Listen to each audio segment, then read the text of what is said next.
Luwas hangga. Kumusta ka ngayong araw? Ano tayo ngayon? Ang lamig. Ang paggising natin. Hoy, day 10 na pala tayo ngayon sa ating Kasangga Vlog Challenge. Ngayon, 19 ng April 2026 at ngayon, Linggo. Lahat tayo ngayon ay sa mga kapagsimba. Kapag panggabi, hindi ako nakakapagsimba. Nasimula kasi namin ng trabaho ay alas 5.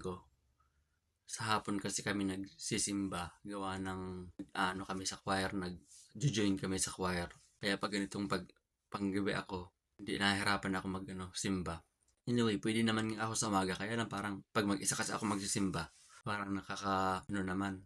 Gusto kasi kasama yung aking mga isang pamilya kami pag nagsimba ba, kaya ganun. Anyway, ngayon pala kasi ay atin ng kung hindi ka pa pala naka-join sa ating KAUPH, yun ay samahan ng mga malalakas ang loob at may malalaking pangarap na mga Pilipino na kahit tulad ngayong panahon na hirap tayo sa buhay ay walang susuko, laban lang. Yun ka na doon kasangga at marami tayong gagawin doon in the future. May gagawin tayo doon, sana wag mong mamiss, kaya mag-join ka na doon sa KAUPH. Kung ngayon lang tayo kasangga, nakikita ko nga pala si Jumil, isa akong machinist. May 20 years na akong experience sa simula pa noon kasi ganito yung trabaho ko ngayon na nagmamachine. Simulat nung nagtrabaho ako hanggang sa ngayon, yun na yung naging linya ko. Kaya, yun na yung aking trabaho ngayon. So, isa akong machinist dito sa Sydney at yun, maya nga may pasok na tayo panggabi, night shift. Kaya, ang inaano ko na naman ngayon, tulog ko. Ang tulog ko ngayon, natulog ako kagabi. Hirap na naman mag-adjust ako ng araw ng panggabi. Ba't ito sinishare sa'yo kasangga? Kasi naniniwala kasi ako kasangga na yung ating everyday na pang-araw-araw sa buhay ay sapat na para maging guide din ng karamihan. Ibig sabihin, nagvo-vlog tayo sa ating buhay para maging aware din yung iba.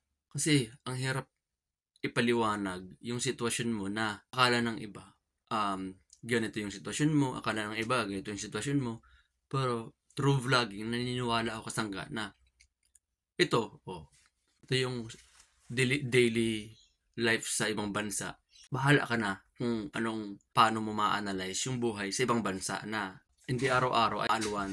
Most of the time mahirap talaga ang ng buhay sa ibang bansa kasi wala ka sa sarili mong lupa di ba?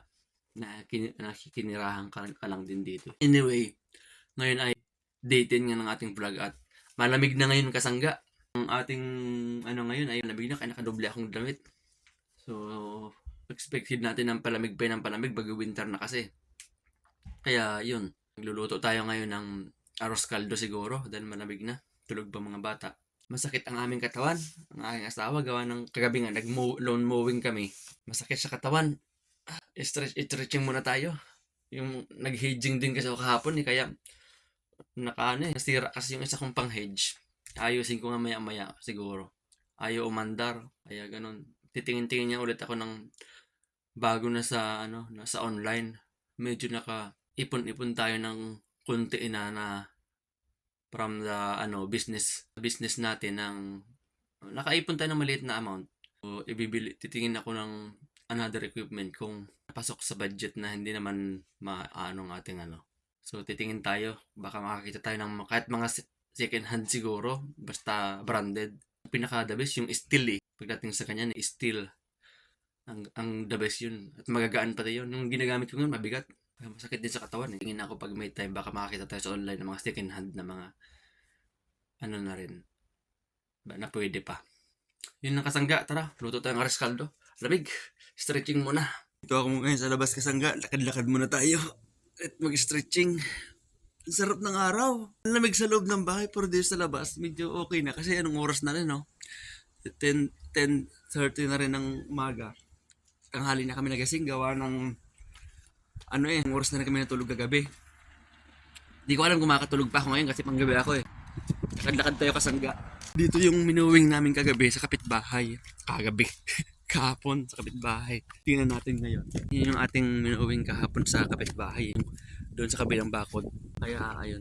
Actually, medyo hindi pa ako ganun ano, sa pag-hedging. Pero natuwa ako kasi nga, ang ganda ng pagkaka-hedging ko kahapon.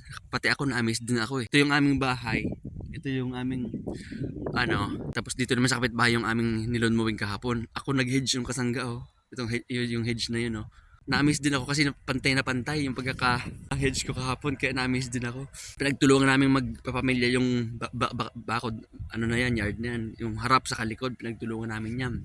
At kung wala sila, kung hindi ko sila katulong, siguro nabot ako ng more than 8 hours. kasi siya, overgrown, ibang trabaho siya, halos doble yung Pero ngayon, ang ganda na. At tuwan-tuwa yung ating kapitbahay. So, yun lang kasangga.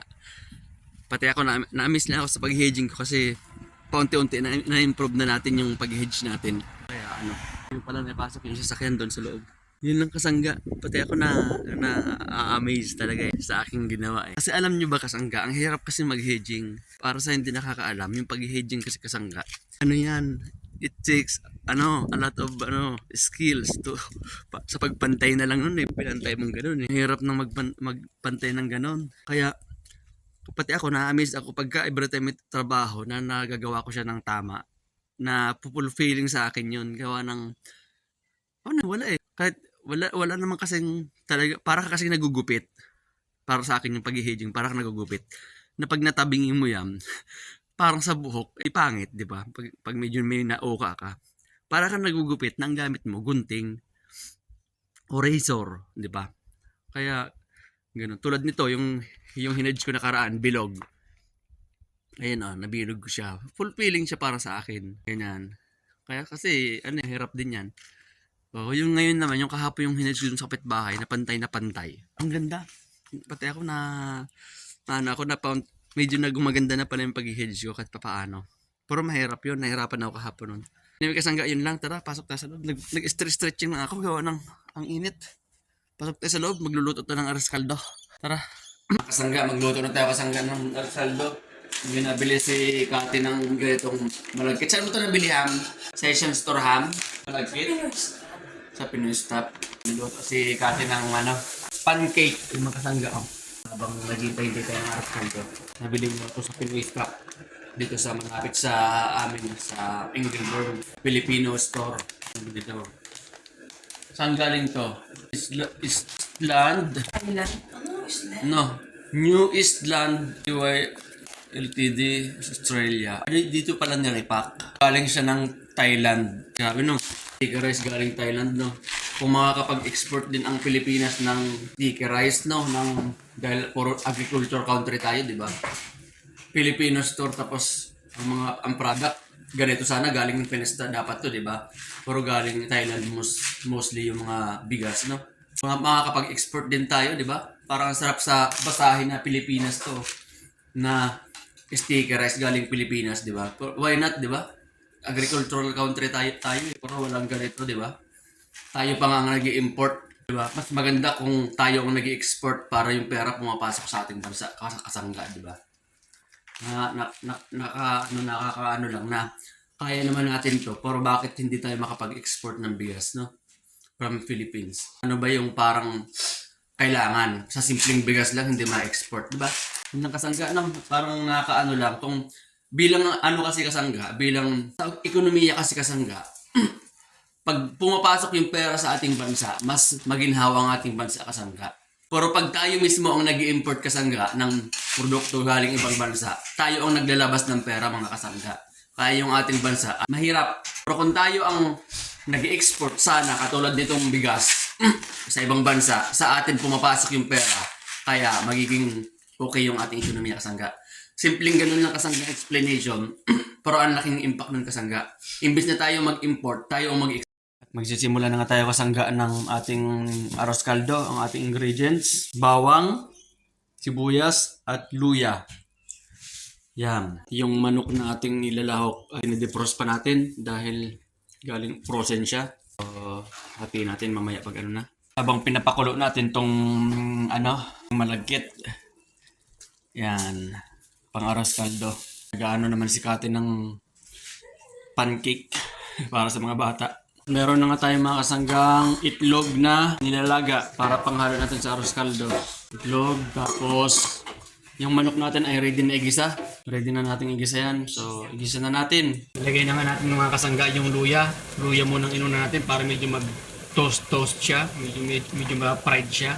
Saka natin ilagay yung bawang at sibuyas. So, pag na medyo nag-brown na yan, saka natin ilagay para medyo okay na siya. Dito, tutok. Okay. Tututukan mo lang mati, i-off mo muna. Ilalagay naman natin mga kasangga yung manok dahil okay na yung yung ginisa. Lagyan lang natin ito ng salt and pepper sa patis para pampalasa. Pag na okay na to, saka natin ilagay doon sa ating the electric one. You can do it po. What kind of drum do you want po? The electric one. But what I mean is, if I want to buy you the drum like the manual one, which one is the sounds like? That one? Sige nga, can you show it po? So that one is sounds right. Yeah. How about the other one po? It doesn't sound right po. So you want the manual drum, something like that. For kids. When Poppy have money, you have to pray to Papa Jesus to Poppy have money so I can buy you po, no?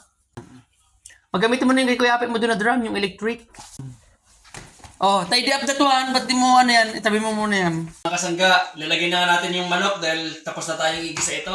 Tapos na natin palambutin. Lagay na natin dito sa arroz caldo para namnamo na. Ayun o. Pakita mo nga ito doon, Eli. Itong ano. Lagay na natin sa lugaw. Yun lang. Ito na nga kasanggang ating arroz caldo na arroz caldong itlog at manok. Kunti lang yung itlog natin dahil wala na palang gaanong itlog. Kaya puro manok. Yan. Sarap. Kain na. Let us pray na bigyan. In the name of the Father, the Son, the Holy Spirit. Amen. Bless us, O Lord, in this thy gift which you are about to receive from thy bounty through Christ our Lord. Amen. In the name of the Father, the Son, and the Holy Spirit. Amen. Kain na! Mga kasangga, nandito tayo ngayon sa likod at mag-ano tayo ngayon. Gugupitan natin si Kuya Api ng kanyang haircut dahil pasukan na next week. Kailangan pugi daw siya eh. Kaya gugupitan ko siya ngayon. Yun, tawag dyan. Gusto mong gupit be? Yung barber's cut lang bino? Opo. Yun.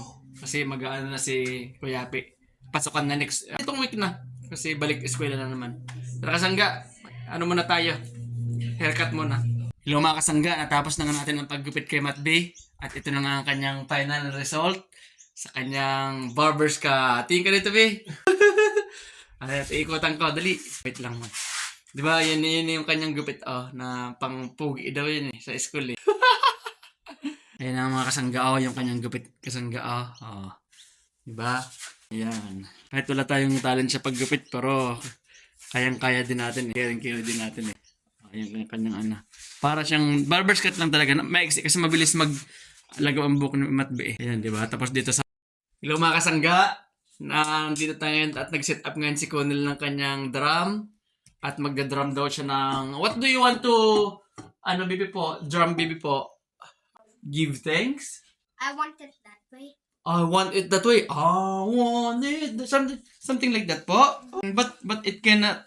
Backstreet Boys. Nag-drum daw siya kasangga. Ito ang kanyang drum pad mga kasangga.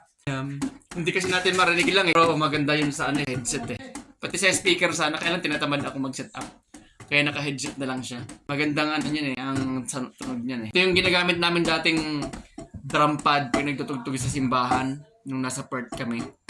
Ito yung binili ko para magamit namin sa simbahan. So, yung mga equipment namin dati, yung mga aming kagamitan, ito na lang yung natitira. The rest, binenta ko na, pati yung mga speaker namin. Ito bago na to eh. Pero hindi ito yung branded na kagaya yung nasa amin dati sa Perth. Ito na yung natitirang alaala sa Perth na nung pagtugtog namin. Pero maganda to. Kung mga acoustic lang naman, maganda na tong Alesis na nabili ko yan na magto 2 years ago na.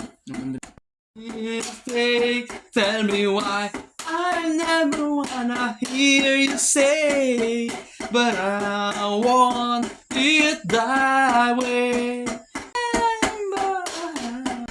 Ain't nothing but a mistake.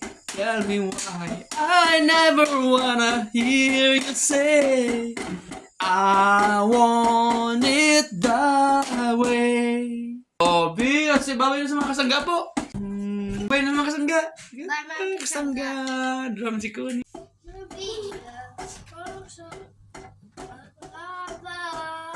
Gloria.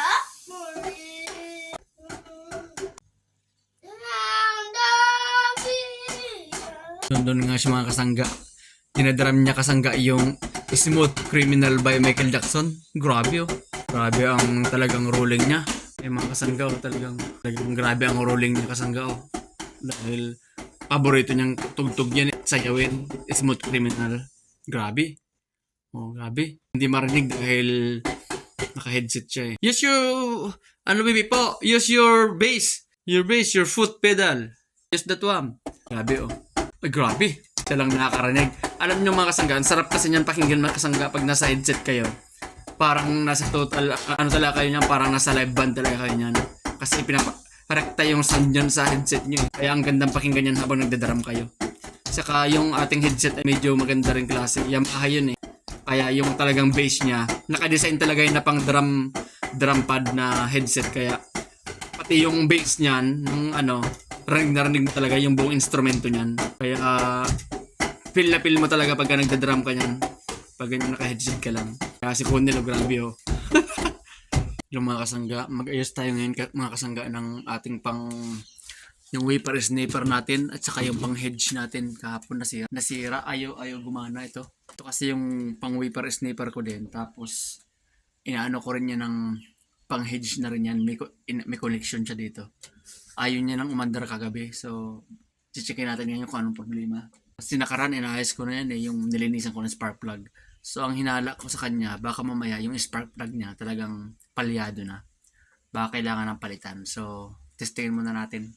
Ayusin muna natin. Testing ko siya ngayon kasangga. Umandar naman siya ng saglit. Tapos namamatay. So ang hinala ko dyan, yung kanyang spark plug talagang palitan na. Papalitan na natin yung spark plug to.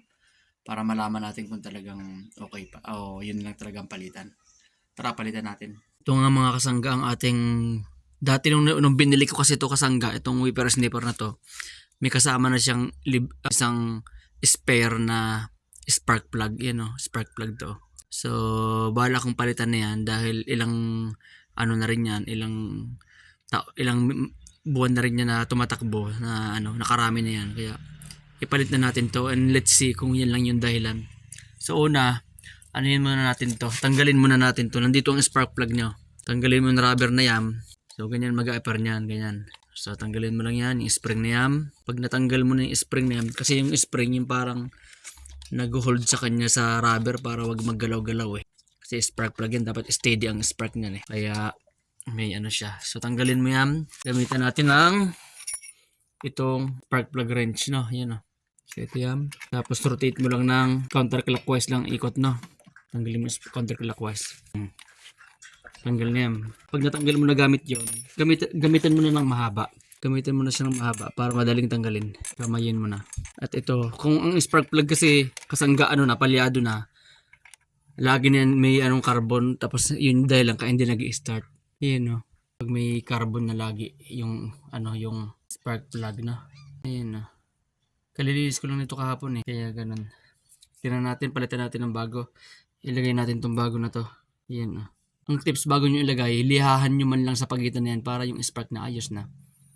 Ganun. Lihahan muna natin. Yung mga kasangga, napalitan na nga natin ng bagong spark plug. Yung ating peta. Yung ating wafer sniper. At ito yung ating pinagtanggalan. Yung spark plug na luma na rin kasi. Kaya, so ito yung ating pinagtanggalan. Luma na ito. Lumang spark plug na. Pero dito ko pa rin para may spare tayo na pag bibili ulit ako ng spare online. So ngayon, kailangan natin testingin kung talaga bang ito lang ang problema. Try na natin. Ang natin on. Ayos kasangga yung isang started lang, nag-start na kagad siya. Ayos kasangga yung ating ibig sabihin, spark plug nga lang talaga ang palitan. Kaya okay na ulit ang ating pang wafer sniper at pang hedging. Titingin-tingin pa rin ako online, baka makatsamba ako ng mas mura-mura kahit second hand na pang hedging para may spare tayo, no? Kasi minsan pag nasa trabaho ka tapos pumalya ang equipment mo, wala, hindi mo matatapos ang trabaho. At ano yun, hindi yun maganda pagdating sa customer experience, no? Lagi nating ano yung ating trabaho na ano, quality ang ating trabaho at pagka binarabara mo lang para matapos. Hindi maganda sa kahit ako personally, hindi maganda yun sa akin kung ako naman yung customer. Hindi ako matutuwa, no? Kaya dapat ang equipment natin ang laging maayos sa ganitong klaseng negosyo. Yun yung mga kasangga. So na-find out natin na spark plug nga lang ang palitan ng wiper snipper natin. Mapapansin nyo rin kasi yan pagka palyado na ang spark plug nyo. Pansin nyo yan sa performance ng makina habang nagtatrabaho kayo. Makita mo minsan yung wiper snipper mo nagpupugak-pugak At minsan, kala mo, minsan mawawalan ng gasolina Ganun ang pakiramdam. So number 1 yun, spark plug. Tapos yung air filter nyo rin, lilinisan nyo rin para yung pasok ng hangin ay smooth din. Yun lang mga kasangga, okay na ating wiper snipper. Ready to go na naman ulit tayo sa mga trabaho natin darating. Hello mga kasangga. Papasok na sana tayo ngayong araw, kaya lang nung simula kaninang tanghali kasi masakit na yung ulo ko. Biglang sumakit yung ulo ko, masamang pakiramdam ko. Nilit kong matulog Uminom na rin ako ng Panadol, ng gamot, pero parang walang epekto. Niisip ko kaysa pumasok ako, lalong sumakit masama ang pakiramdam ko. Kaya ano na lang muna tayo ngayon, pahinga muna tayo ngayon. Mahirap pilitin ng okay sana kung mga sipon-sipon lang, pero kung sakit ang ulo, ang hirap magtrabaho, lalo't pisikalan. No? Pahinga muna tayo ngayong araw. Pipilitin ko sana, kaya lang naisip ko, wag na nga lang. Ang hirap kasi magtrabaho din pag masakit ang ulo. Hindi siya ideal na papasok sa trabaho tapos masamang pakiramdam mo. Ang hirap. Lalo kung pisikalan, ano ka ngayon, wag nun, katawan mo yung ipipwersa mo, tapos masakit ang ulo mo, ang hirap nun. Papahilot na lang siguro ako mamaya kay Jumila sa aking tagahilot na anak, kay Ilay. Yun muna mga kasangga, pahinga muna tayong araw. Maraming salamat pala sa pagsama sa atin ngayong araw, sa ating day 10 ng ating kasangga vlog challenge. Maraming salamat sa inyong suporta. Please like and share at mag-follow ka na rin kasangga. Yung isang follow mo kasangga ay pakahalaga sa akin dahil isa na kaagad dyan na pinapasalamat ko na pag-follow mo dahil marami tayong gagawin in the future. So kailangan nating sumabog ang ating pag-vlog dahil kailangan meron tayong gagawin in the future kasangga. Kaya yung isang follow mo kasangga, isa na kaagad yun, malaking pasasalamat ko kasangga. At mag-join ka na rin kasangga sa KAUPH.